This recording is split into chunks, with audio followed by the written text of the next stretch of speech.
అందరికీ ముందస్తుగా నూతన ఆంగ్ల సంవత్సర శుభాకాంక్షలు. ఈ 2020వ సంవత్సరంలో ప్రారంభ కాలంలో ద్వాదశ రాశుల్లో గ్రహ గమనాల్ని ఒకసారి వీక్షింపచేద్దాం. మిథున రాశి వారికి ఈ 2025వ సంవత్సరం ఆంగ్ల సంవత్సరము మరియు ఉగాది పండుగ దగ్గర నుంచి ఆదాయ వ్యయాలు ఎలా ఉండబోతున్నాయి, గ్రహ గమనాల పరిస్థితి ఏం సూచిస్తుంది, ఈ సంవత్సరం మనం ఏం చేయొచ్చు ఏం చేయకూడదో కూడా మనకు అన్ని విషయాలు తెలియజేసుకునే మానవ ప్రయత్నం చేద్దాం. మిథున రాశిలో ఏ నక్షత్రాలు వస్తాయి అనగా మృగశిర నక్షత్రంలోని 3వ పాదం, 4వ పాదం, ఆరుద్ర నక్షత్రంలోని 4 పాదాలు, పునర్వసు నక్షత్రంలోని 1, 2, 3 పాదములు కలిపితే మిథున రాశి అవ్వడం జరుగుతుంది.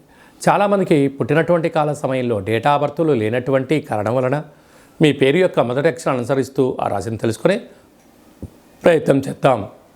కా, కీ, కు, ఖం, అజ్ఞ, ఛ, కే, కో, హ అక్షరాల వారందరూ కూడా మిథున రాశి జాతకులే. అలాగే మిథున రాశి అధిపతి బుద్ధ భగవానుడు. వీరు ఈ అత్యధికంగా ఆదాయం కలిసి వచ్చే రాశులలో మిథున రాశి ఒకటి అని చెప్పి కూడా గమనించాలి. వీరి ఆదాయం 14, వ్యయం 2.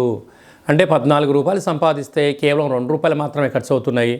12 రూపాయలు మిగులుతున్నాయి కనుక స్థిరాస్తులు, చరాస్తులు, బంగారు ఆభరణాలు, సువర్ణపు బంగారు వస్తువులు, షేర్లు, పెట్టుబడులు, నూతనమైన కార్యక్రమాలు, విలాసవంతమైన ఆధ్యాత్మిక తీర్థయాత్రలు చేస్తూ జీవితాన్ని ఆనందంగా ఆరోగ్యంగా కాపాడుకునే వారు మిథున రాశి వారని చెప్పి కూడా గమనించాలి. అలాగే రాజ్యపూజ్యం 4, అవమానం 3.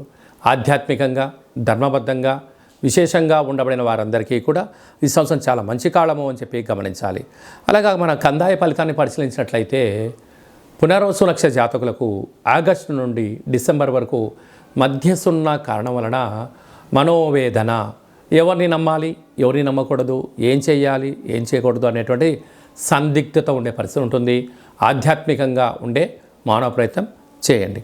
అలాగనే ఈ మిథున రాశి వారికి గ్రహ గమనాల అనుకూలంగా ప్రకారంగా వీరికి అర్ధాష్టమకేతు, భాగ్యంలో శని, లాభంలో రాహు, విశేషమైన రాజ్యస్థానంలో రాహు, వ్యయంలో దేవగురు బృహస్పతి సంచారంతో ఉంటూ ఈ 3 మాసాలు అయిన తర్వాత గ్రహ గమనాల్లో అనేక రకాల మార్పులు కలుగుతున్నాయి.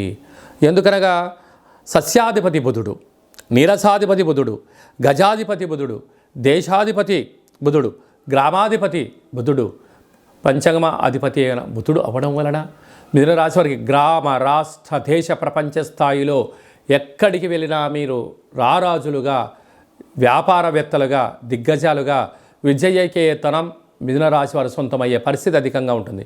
కనుక ఇలాంటి కాల సమయంలో మౌనంగా ఉండడం, ధ్యానంగా ఉండడం, పూజా కార్యక్రమంలో పాల్గొనడం, ప్రశాంత జీవన వాతావరణం ఏర్పాటు చేసుకోవడం వలన ఉగాది పండగ నుంచి వీరికి రాశిలోకే గురువు రావడం వలన మంచి యోగము, తృతీయంలో కేతు ఉండడం వలన తల్లిదండ్రులతో, అన్నదమ్ములతో, అక్కాచెలతో స్థిరచరాస్తులు వీరి సొంతమవ్వడం, భాగ్యస్థానంలో రాహు, రాజ్యస్థానంలో శని భగవానుడు.